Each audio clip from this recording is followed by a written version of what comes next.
appreciate it. And thank you all for having me. I'm super happy to be here. And yeah, as Kevin said, I'm in Florida. I actually put up a little background of the area. It's close to Fort Lauderdale. It's called Coconut Creek. It's like the suburbs of Fort Lauderdale. Basically, that's where the picture is. But anyways, let me jump into the presentation and hopefully share something cool with you all. And it's cool that we have a kind of a smaller group, so we can be interactive and ask questions and talk about whatever, which I always love. So yeah, today I want to talk to you all about how to achieve parallel test execution in automation, which I think is very important, especially in today's day and age where we want to move really fast, you know, release in a continuous deployment kind of manner, doing all the continuous integration stuff. Parallelization is absolutely mandatory to making that happen, to get that fast feedback loop from our CI pipelines. Kevin already described who I am much better than this slide. But yeah, if you do want to follow me, I'm on Twitter. There's my Twitter handle. And then, of course, you can go to ultimateqa.com. It's been my home base since 2013. So you can get a bunch of my blogs and courses there if you want to check those out. But most importantly, what gives me all the credentials is that I'm an animal lover.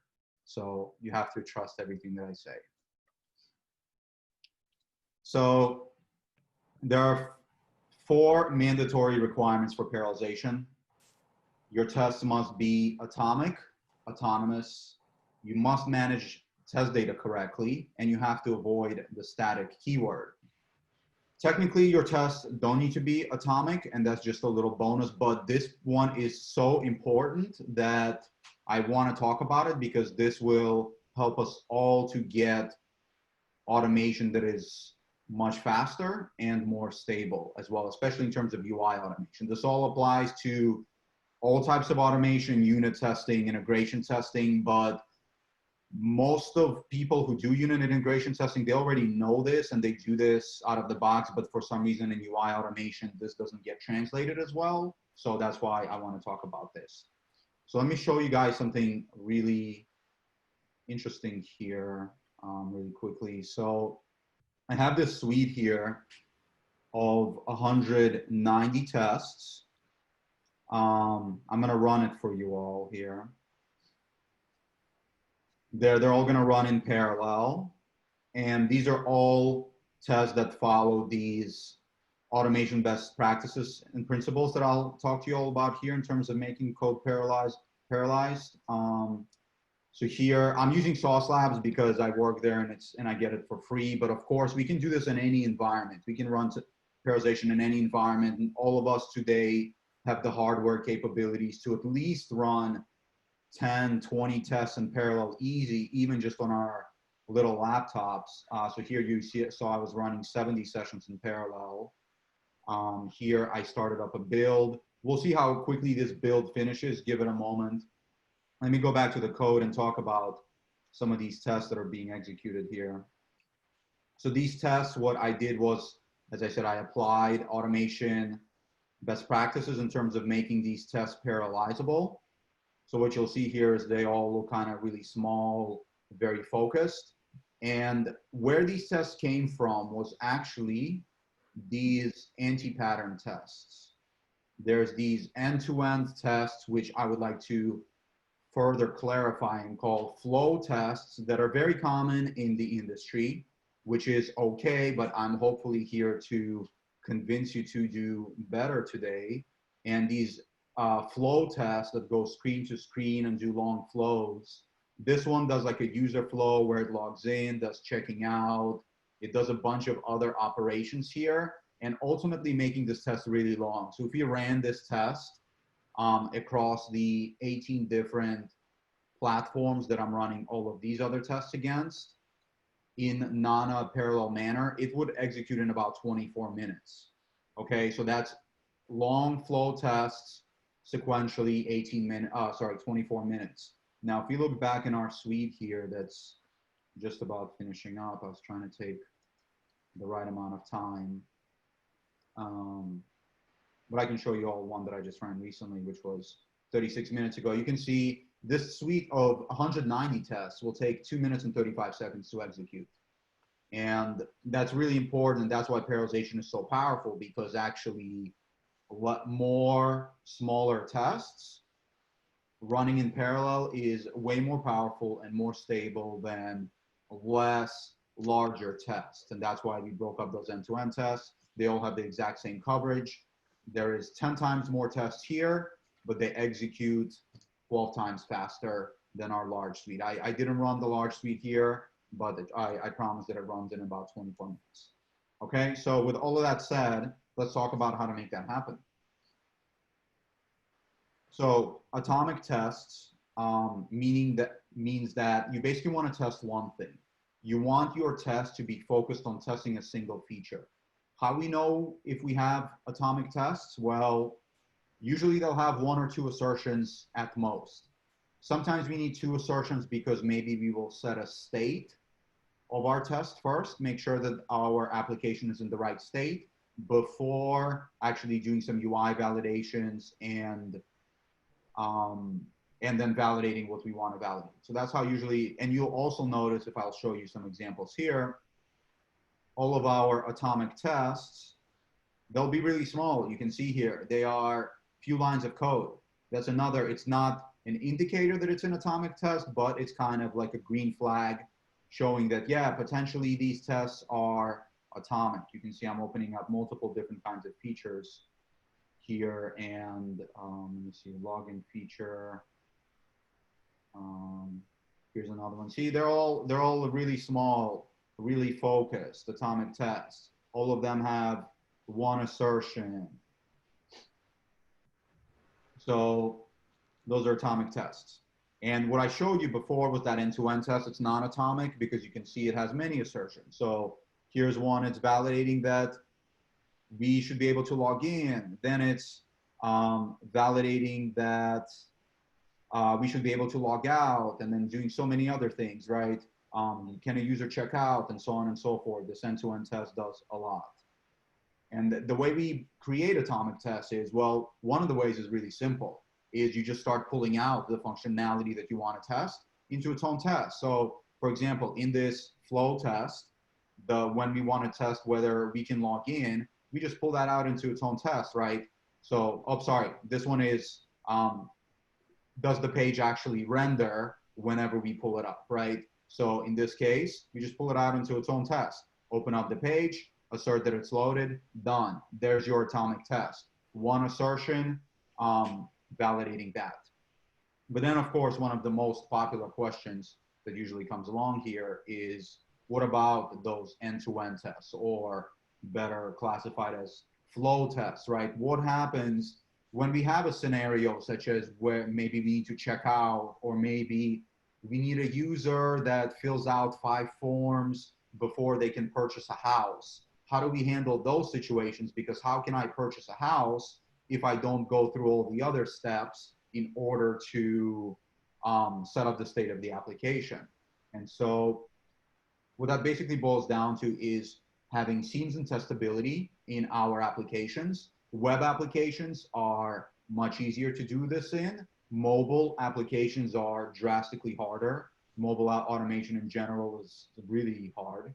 But in web applications, at least, we have to be able to work with our developers to create applications where we can basically control the state of the application and mock out or mimic anything that's irrelevant, and then perform the operations we do want to perform in the UI that are relevant. I'll show you all a bunch of examples of this.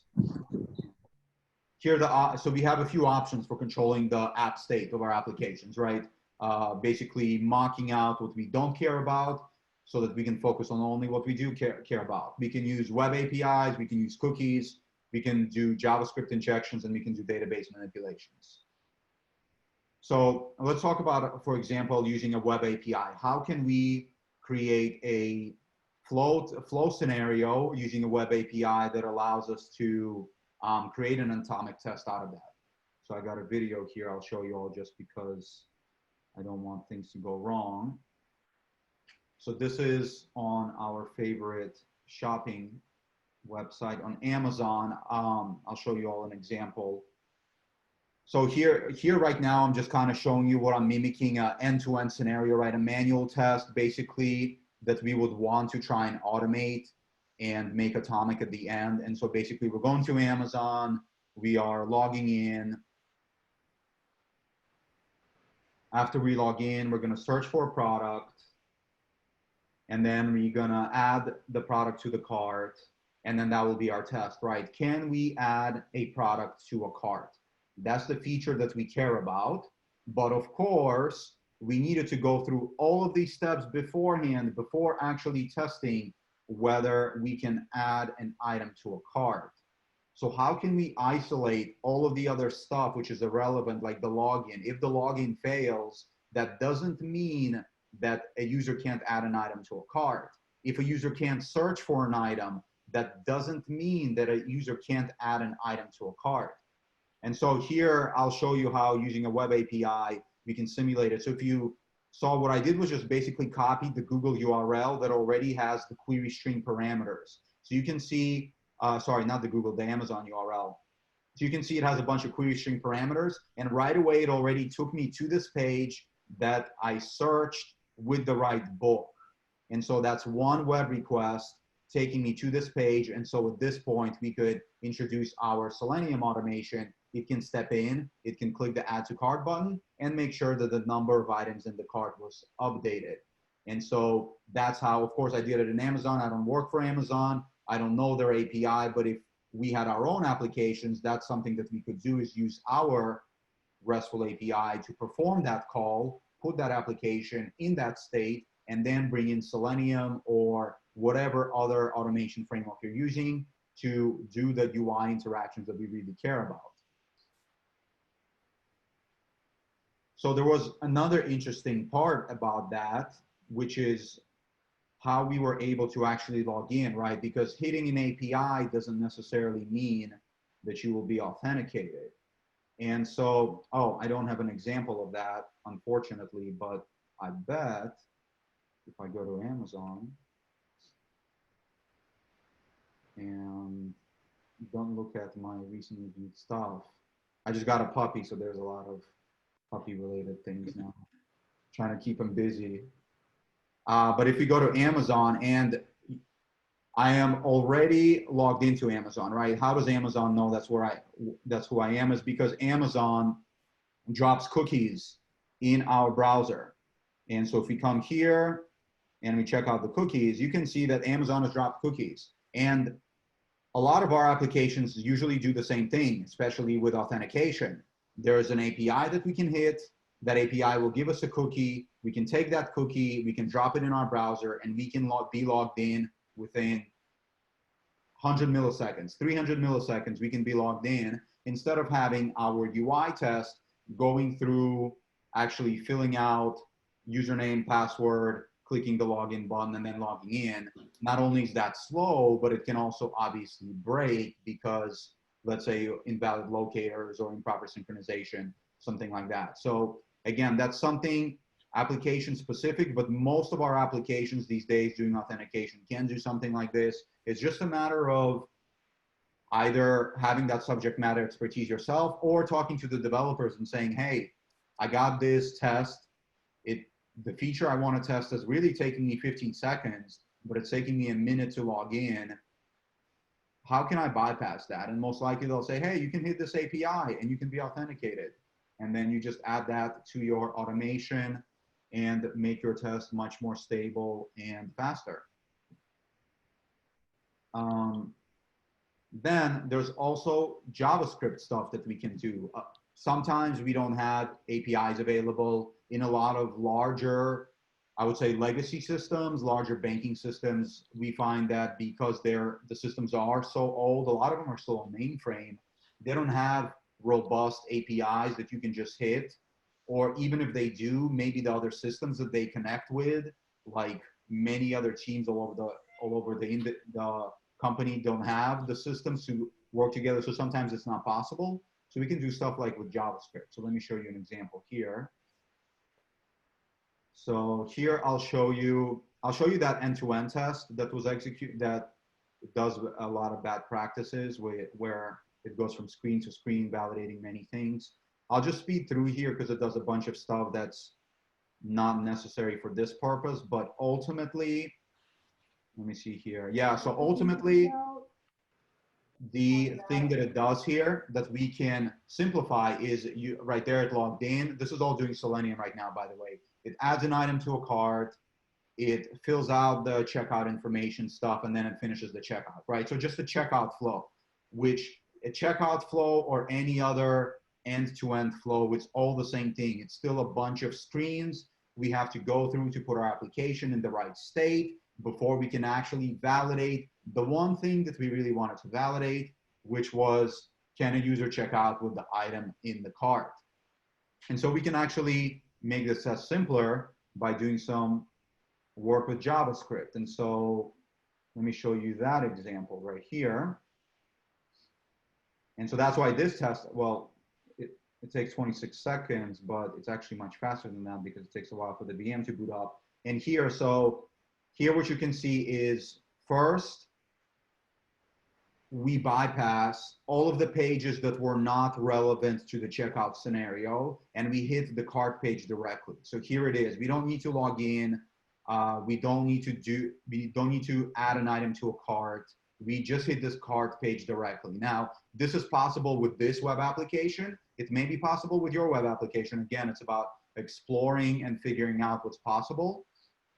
And so what you'll notice here is I just did a JavaScript injection, a JavaScript call. It dropped 2 items in the cart, and it also logged in the user. Now, with this application, it's possible because it's a dummy application, and there is no authentication. So all the authentication happens in the front end, which is really bad, and most applications can't do that. But you likely can manipulate the UI with JavaScript, such as dropping 2 items in a cart. And so now, so far, I've performed only one Selenium interaction, which was just opening the page. I performed a JavaScript command that drops 2 items in the cart and logs the user in. And at this point, we're going to have Selenium step in and actually just do the checkout process, which was ultimately what we cared about. And so this right here, you see, is just Selenium performing these operations. Let me see here. I think I have some code I can show you all for that. So here's that test. It's also, I'll share the repo with you all. It's at the end of this, but this is that test. So it should be able to check out with items. So you can see we have our checkout overview page. We open it. This is just Selenium acting right here. This is of course Selenium too, but it's just doing a JavaScript command, which of course we can do without Selenium as well, but setting the cart state. And so in there it performs 2 JavaScript commands that do that. And then here's that one assertion, right? Arrange right here, and then act. This is act and assert actually together. So it just does a finish checkout, and then it just validates that the checkout is complete. If you all are curious about those JavaScript operations, let me see if I can get those here. I forget what the test is called. It should be able to check all the items.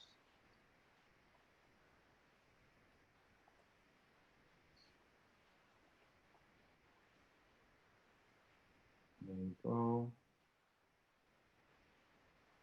And I actually updated that method name. It's called inject user with items now. And, oh.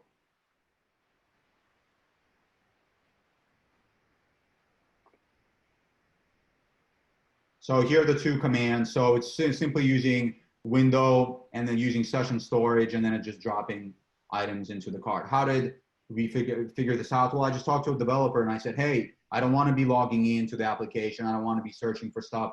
How can I simply bypass all of that nonsense and make my test more efficient and more atomic? And then he said, hey, here, you can use these 2 lines of code, put them in there, and you can make that happen. And it was a 5-minute conversation. And then finally, the 4th option we have for manipulating the state of our application is database seeding. So I don't have an example, unfortunately. I always have a plan to add more examples to this just to make things more clear, because I feel like examples really help. But one theoretical example I can say is, right, a lot of us maybe work on an application and we need some kind of a user. Let's say that user is a 35-year-old female that is married with 2 kids making $50,000 a year, right? So that's all records living in a database. We could go into the database, create a user, fill out all of that information, to have a female that's 35 years old and so on, and then utilize that user in our test automation, and then at the end, delete them. So that's how we could do database, making sure always to delete at the end so that we're not junking up the database with test users. Before I move on, I know that was a lot. Does anyone have any questions? Feel free to ask me anything. Nikolay, this is Leo. I have a question. Yes, sir. When you run your tests, do you kill the WebDriver after each test, or are you using the same driver? No, yeah, you definitely want to have a fresh session for every single driver. So for every single test, I'm sorry. So yeah, I start a brand new session for every single test, and then I kill that session after every single test. If we don't, then the challenge that we can get into is, let's say you're opening up a single session and you execute 3 tests in that session. What if your second test fails? Does that fail your entire scenario? So that affects your third test. And so then that means your third test wasn't actually covered and wasn't actually tested. So, and also if you're using tools like Selenium grids, any kind of, so it could be SauceLabs, it could be Browser Stack, whatever you want, your stuff will get very funky if you're not starting a new session. So definitely recommend to start a new session. Doesn't it slow down running the test? Because creating a WebDriver is one of the most expensive thing when we run the tests, right? Well, as you saw, I ran 190 tests in 2 minutes and 30 seconds. Right, but how many threads did you use? How many, what? How many threads did you use? How many browsers did you use? Yeah, it was 72 threads in parallel maximum. Yeah, but for each thread you are paying extra, right? An extra 10 those seconds. threads are not coming for free for the companies, because you have limits like either 0 to 50, 50 to 100. I think it goes like that.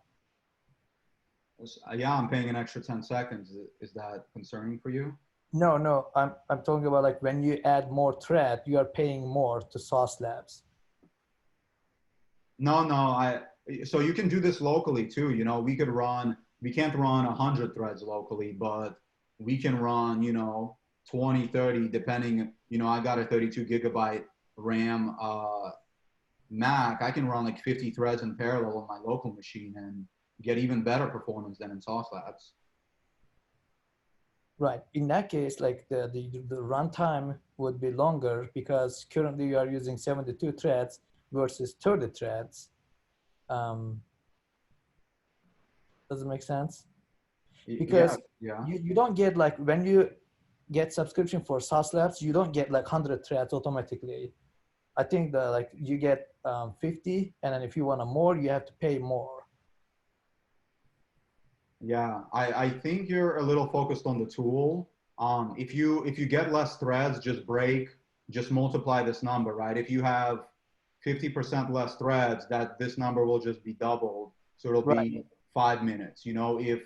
If 5 minutes is not fast enough for you, you definitely need more threads. If you can't get more threads, then you have to be satisfied with 5 minutes, because I think optimizing each of these tests on average, if we look, oh, that's cool. I don't know what that is here. But each of these tests on average, you can see it's about 20 seconds. Is that too slow for you? No, like I'm just talking about the package that you need to get, because there's no way you can run with like 72 threads on your local machine, right? Probably you will not have enough memory for that. Yeah. So Leo, are you talking about SauceLabs limitations more so than? No, SauceLabs doesn't have limitation. Like our laptops have limitations.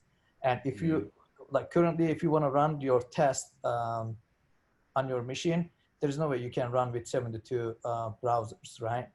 Mm-hmm. Right. So like normally, like for example, at Workfront, we use Moon and Kubernetes to scale up our tests and run in parallel that way. And if we wanted to, like, we could run as many as we want to, but to your point, we would have to pay more money to scale more horizontally. Right. Is that kind of the point you're trying to make there? Yes, and in order to reduce that, maybe we can, instead of creating a WebDriver for each test, maybe we can run multiple tests with the same driver. So we don't have to like recreate those WebDriver each time. Does it make sense? Yeah, it's definitely an option. It's not one that I'm a fan of for the points that Nikolay mentioned.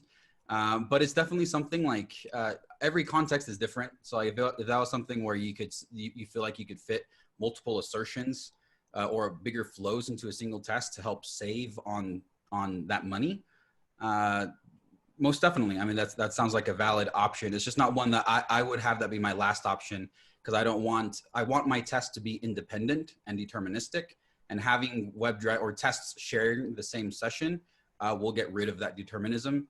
But again, I would say case by case. I'm sure the scenarios you have are very different than the ones I have. So it could be a valid solution for you. I was just curious, like if there are other like disadvantages that I cannot think of.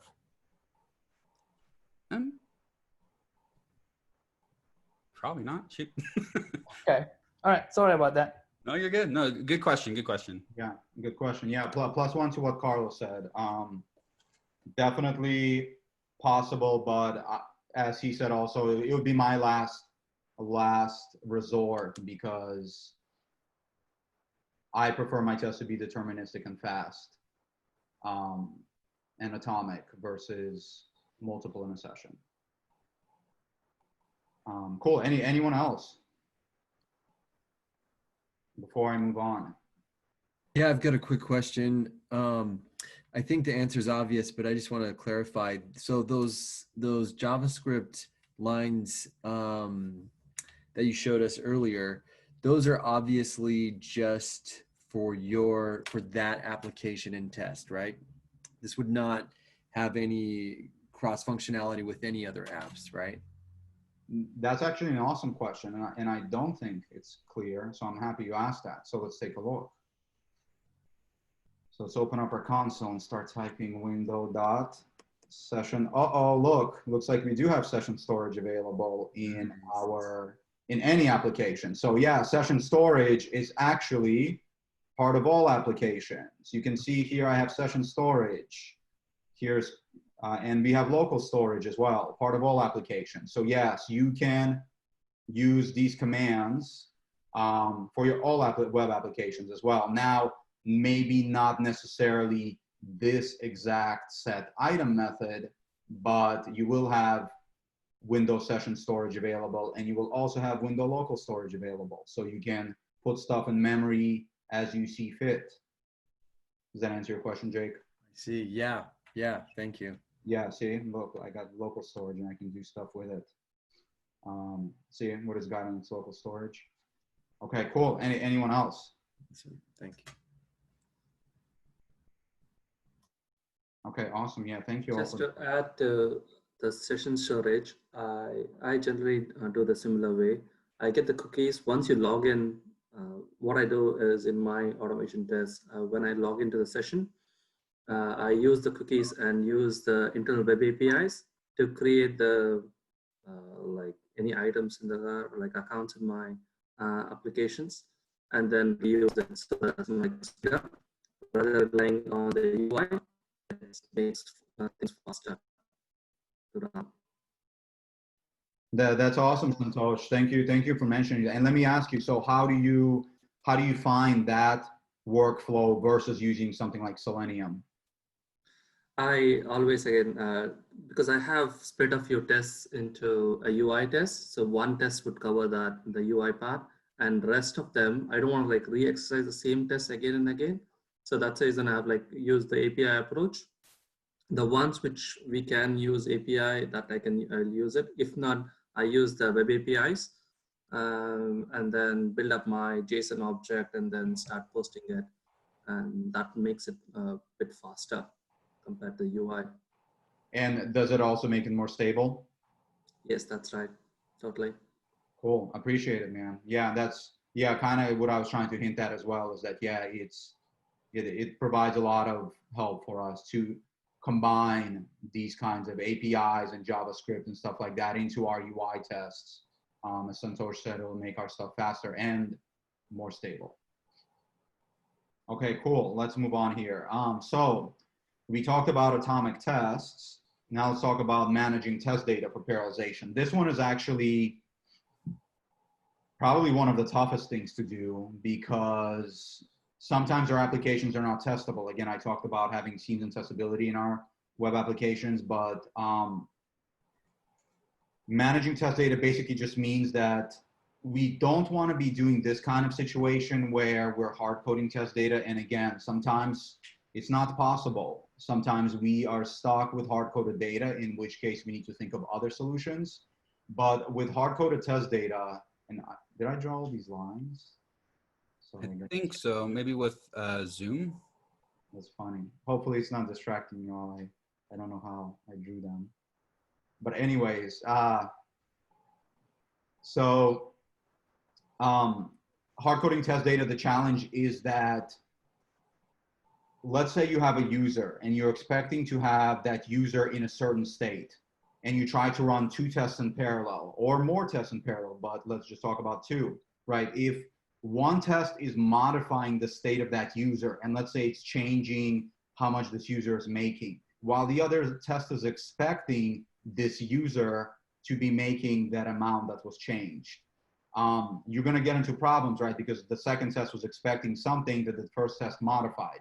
And so hard-coded test data doesn't allow us to run in parallel because of this kind of situation whenever we have to manage state.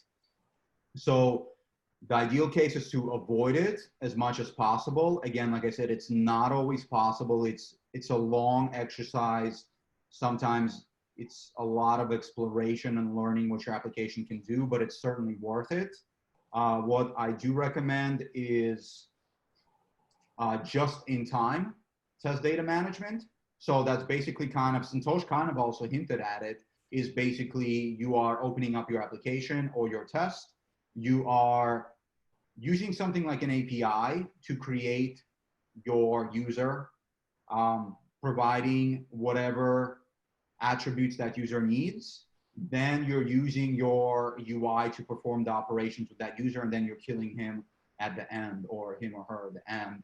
Here's an example of that. So again, this is just pseudocode, but applicable to many of our applications these days. The more legacy applications, harder, but again, certainly worth exploring because we do want to run in parallel. So here, for example, we have our app API. We use our API to create a new user. And at this point, we start using our UI, right? We open up our login page and we log in with this new user that we just created. We can do our assertion in the UI, and then at the end, of course, deleting that user from the database so that we're cleaning it up. So that would just be an example of how we would combine API and UI together into a scenario where test data is not going to be a problem, because for this test case, this user will always be unique, and another test case will never rely on that user existing. So the third requirement of parallelization is autonomous tests. Now, luckily, I don't see this happening too often, but autonomous tests are, what I don't see happening too often is non-autonomous tests.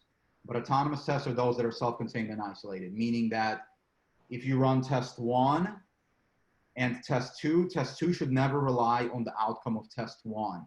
Because what happens if test 1 fails? Then test 2 automatically fails. But test 2 doesn't fail because there's a bug in the application. It fails because test 1 failed and because test 2 was depending on it. So again, like I said, I don't see this happening too often nowadays, so it's good, but I do want to mention it because it is important.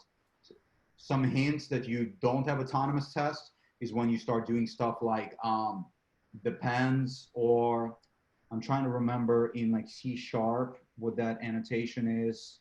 I think it's like, oh, test order. There's a test order attribute. If you start having test order attributes in your automation, you know your tests are not autonomous, because it means that your tests have to run in some specific order in order to function correctly. So just avoid non-autonomous tests.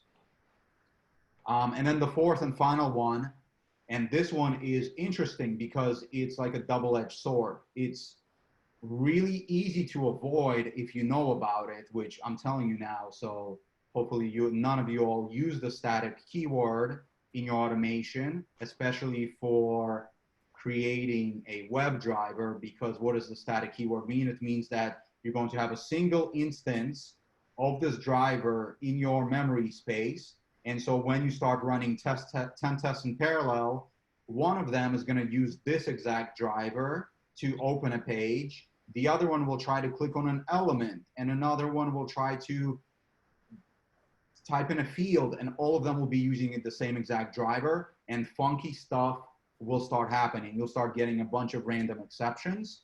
And so if you avoid this, your automation can pretty much run in parallel. But if you add this one keyword, for example, especially with your driver or any other object where state needs to be managed, you kill your parallelization like instantly. So that's why I say it's a double-edged sword.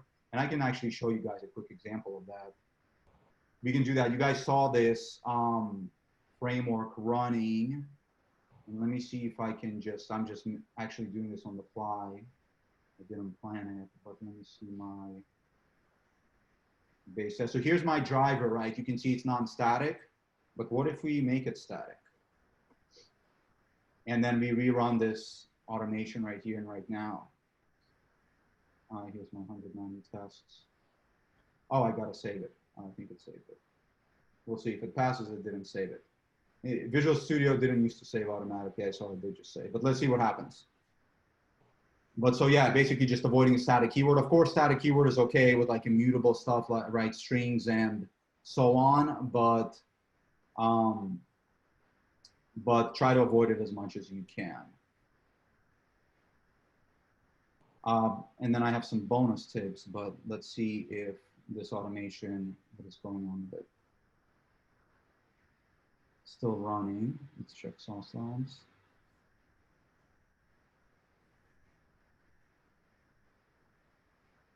We'll give it a moment to run. While that runs, does anyone have any questions in terms of the last three things that I covered? If you can explain more about parallelizing test, like I am using NUnit and I'm struggling a bit in running parallel tests. You can give more insight on that. That would be great. Yeah, absolutely. Well, I'm happy that you're using NUnit because you're in luck, because that's exactly what I'm using here. So actually, I can do, at the end of the presentation, I do have a link to the repo, but I'll just put it, since we're using Zoom, which is super nice, I can just copy it and send it over to everyone in Zoom in the chat. And usually, that's a best practices repo, you know, like I'm proud to share that repository with my mom, so you can just take it and use it and steal whatever ideas you want from there. And that'll help you to run your tests in parallel, Santosh. Let me see if I can find the chat. Oh, here it is. I threw it in the chat. Thanks, mate. Yeah, of course, no problem. Yeah, and always, you can always ping me on, you know, Twitter, LinkedIn, or whatever if you have other questions. Happy to help. So the tests are passing, which is not good. I think it didn't save. Or I'm not in the right class. Let me see here. 1 second, sorry. Oh, it's got this finger thing, it's frozen. There we go. I think I was not in the right class. Oh, yeah, sorry, was in the wrong class. I broke another class. All right, cool. Let's give this another shot. May the demo gods be with me. It's the curse of coding live, right? Yeah, for sure. If I can't show you guys how my automation can fail intentionally, then you know I'm really good. Because if I can't break it intentionally, that's pretty awesome, right? Okay, cool. Let me share the bonus tips while that runs. So 2 bonus tips, just again, in terms of achieving parallelization. Keep tests quick. because just remember that if we all have the power of parallelization these days. So our entire test suite will be as slow as the slowest test. So if we have a single test that's 20 minutes long and the rest of our tests are a minute, it doesn't matter if we can run 1,000 sessions in parallel, you will still have to wait for that 20-minute test to fail, to finish. So that's why it's good to keep them quick, right? If all of our tests are a minute and we can have as much parallelization as we want, our entire suite will never run slower than a minute, which is pretty awesome. And then also start parallelization early. This one is really key because a lot of us won't think about parallelization until later down the road, right? We have 100 or 1,000 tests in and we're like, man, this automation is taking 8 hours or a whole night to execute. I need to figure out a way around it. And then we start trying to implement parallelization, but we introduce the static keyword in our driver.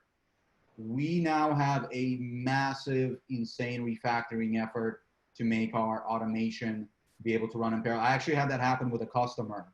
I had to refactor their entire framework because their automation was taking like 24 hours to execute. And I tried to make it run in parallel, saw that static keyword, saw it all over the place, and I basically had to rewrite the entire framework. So, and this customer had like a team of 100 people working on this framework and running it. So you can imagine how many millions of dollars they spent on it in order for it to be refactored to be able to be more efficient. So that's why I say start early. Write 2 tests. As soon as you have 2 tests, try to make them run in parallel. It will be easier to overcome the challenges of making 2 tests run in parallel than it will be 1,000. So let's go see here. Oh, look, awesome. So you can see failures here happening. So let's see if this is finishing up. Yeah, see, so you can see here's a bunch of failures, right? Actually 135 failed and 55 passed. And what you'll see here is a bunch of random errors that don't make any sense. And that's a hint of static keyword abuse and improper parallelization actually. So this one timed out after 5 seconds. This one unable to find another element. This one unable to find another element. This one is an unexpected error.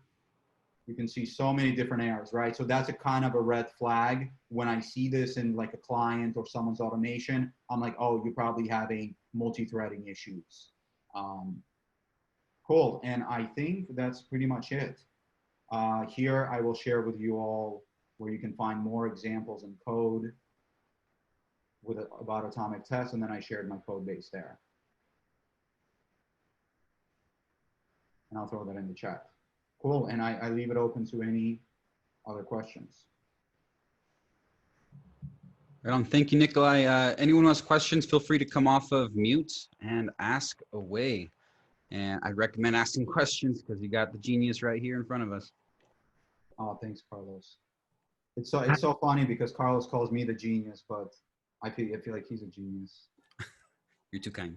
So in regards to those end-to-end tests, because I just set up a framework with Cypress and that's what we were doing as flows. I like your idea with the atomic test, but what we do is we have personal loans. So like if you have like a California borrower as opposed to like a Utah borrower, like they may see different pages. So so if I did an atomic test for all of that, like it just seems like have tons more lines of code, which is probably right? But then the test would be more efficient. Yeah, you got it. I mean, I guess that's one of the drawbacks, right, with making tests more atomic, like I showed here. It is more lines of code, right? Like this setting card state, that's extra code that's potentially unnecessary, but you're trading that for stability and speed. And stability in automation, I think, is one of the most important things, because if our automation is not stable and providing reliable feedback, then nobody can trust it. And then kind of we're just wasting time there at the company, not helping them to get to CI/CD. So I think it's a worthwhile trade-off. Gotcha. Yeah, no, I definitely, when you brought that up, I was like, yeah, that seems pretty cool. Our idea was just write our end-to-end flow in the UI and then also in the API. So it's like we did one long flow in the UI and then everything else was like in the API. But it's a little bit different than what you were saying, like atomicity, where you break it down like page by page. And I do like that. So we'll have to analyze it. But yeah, that's cool. All right. So yeah, there's some give and take, but appreciate it.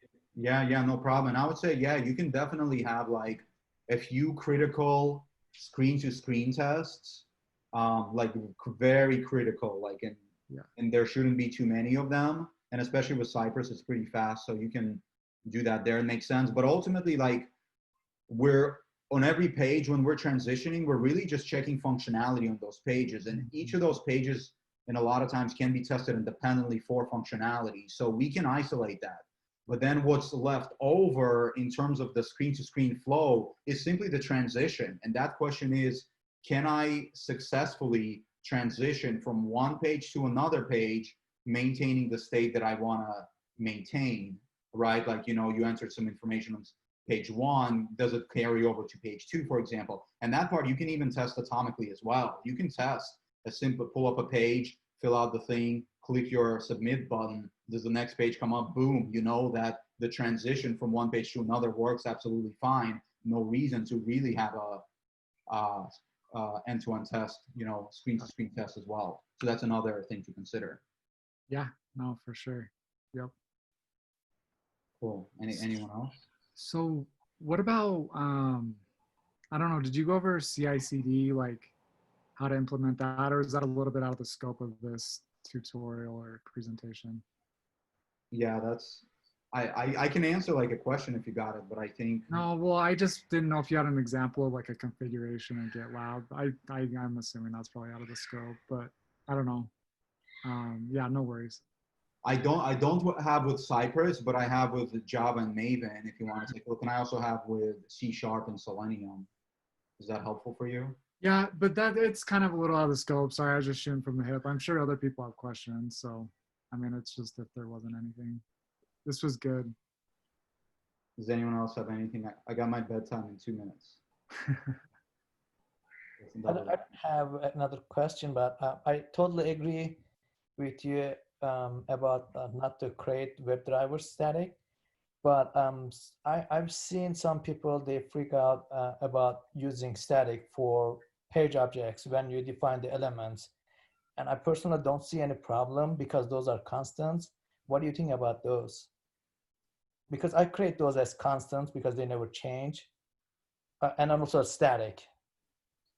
Yeah, I think so. I always try to, when I do these presentations, I try to err on the side of caution, maybe because you guys are probably like way more advanced than most people I talk to, but most of my customers are not so advanced and many are beginners. So I try to err on the side of caution in terms of just saying like, trying to draw like a line and being like, hey, just don't use it until you're comfortable understanding what is multi-threading and when you can and can't apply it. And I agree with you, Leo, that yeah, page objects, they don't have state. As long as they don't have state, you can obviously use the static keyword and have it be okay. And if you're comfortable understanding that and you understand multi-threading, you can totally go for it. And I have nothing against it. But to me, it's just kind of a more of an advanced thing that I don't want to provide beginner users that option, because then be like, oh, Nikolay said I can use it. And then they go and use it improperly and then I get blamed and everything like that. Good call. We can blame Carlos for that. Oh, man. That was great presentation. Thank you, Nikolay. Yeah, Leo, thanks so much, man. Appreciate Yes, thank you very much. We can also get questions out to Nikolay later if we have any more, and he's available all over social media, so we can take advantage of that at a later time as well. I have one more question, if you have time. I got you, Leo, man. No problem. What do you think about, you use Java, I assume? Yeah, I use my main, well, I don't know. Yeah, my main one, I guess, is Java now, but Java and JavaScript and C# are. Okay. What do you think about using thread local for creating web drivers inside the thread local? my question would be, why do you want to do that when you don't have to use thread local? You know, that's for anyone using thread local, I would say, why? Why are we making our lives harder when we don't have to? Just keep it simple and just don't use thread local and you're good to go. I prefer to use thread local because if I don't need to kill the driver, so I can use the same driver to speed up the running the tests. If I need to kill, I can still kill because, for that thread, I will have a separate instance of the WebDriver. That's the only reason I'm using it. And you can't accomplish the same thing without thread local? Say again? You can't accomplish the same thing without thread local? Yeah, you can.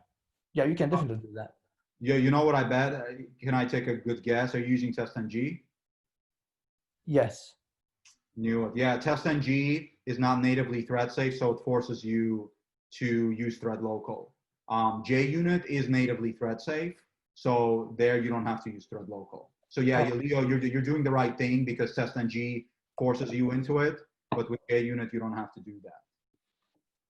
Okay, JUnit 5, or like, is it the same for 4 too? Yeah, JUnit 4. I actually just did a whole video tutorial because this is such a common topic.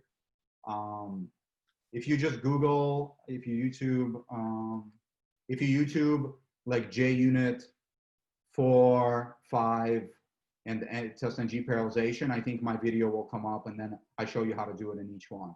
Okay. And then I even share the source code, so then you can try it on your own. Sounds great. Thank you. Yeah, you're welcome. Hey, Nikolay, we got a question from the chat.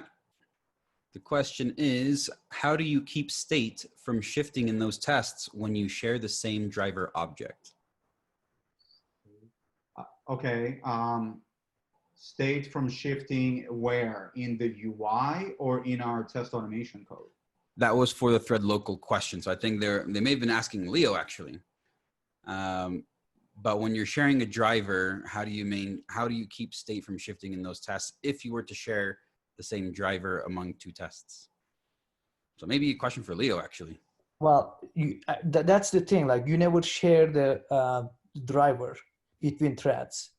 When you use thread local, each thread is using a separate instance of WebDriver, so they never share it. That's the whole idea. Hey, Nikolay, I have a question for you.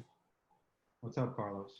In the tutorial, I'm going to, sorry, I was YouTubing the video. Oh, you're good. You're good. So my question is like, what's because you obviously made this presentation because you're seeing people not do this, right? Like, what do you see as one of like the biggest blockers for people making their tests atomic, making them parallel, basically adhering to all the tips that you gave us here tonight? Awesome question, Carlos. I think in larger organizations with more legacy systems, banking, for example, finance, it's test data management because they don't have the capabilities to manage test data well. And so what they do is they get like a bunch of test users created for their automation, right? I need a user that's a female, 35 years old with 2 children, and I need a user that's a male with 1 child. And then they get those users created, and then they just use them in all of their automation.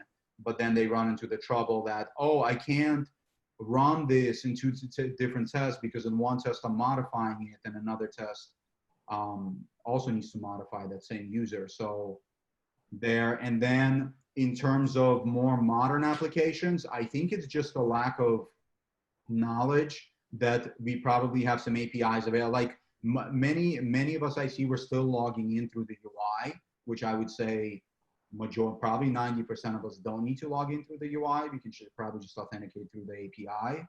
So I think it's just probably a lack of knowledge. So for the more modern applications. Does that answer your question, Carlos? Yeah, and for me, it's that last one that I see most common is they may have like Selenium or Cypress down, but they don't actually know how to do the test data management side, which is dealing with now their RESTful or GraphQL APIs. And it's a whole other thing you have to learn now. And then managing that as well as a whole other project, your test data and state, as well as your UI test. Like, But ultimately, like when you get the test data and state like APIs kind of written out, that is something that's useful for everyone in the organization, because I think everybody needs those kinds of helpers to create different types of users or different types of test data. That's great for integration tests. That's great for contrast. It helps everybody out, not just UI tests anymore either. Yeah, totally agree. And I would also say, to make your life easier, I don't know if you all have good collaborations with your developers, but do collaborate with the developers. They can make the path to discovering these APIs and simple tricks much quicker. Like I said, with the JavaScript thing, for me, it was a 5-minute conversation with the developer to make that happen. So it's very powerful. All right, let's thank everyone for being here. Nikolay, the expectations were high and you still exceeded them. So great job tonight. Really thanks so much, man. I'm happy I exceeded them. I thought I could disappoint. Thanks for sharing out the code as well. Hopefully people will check out the code and apply it at their businesses and improving themselves. Thanks everyone for attending, and have a great night. So much. Bye everyone. Thank you so much for having me. Have an awesome night wherever you are.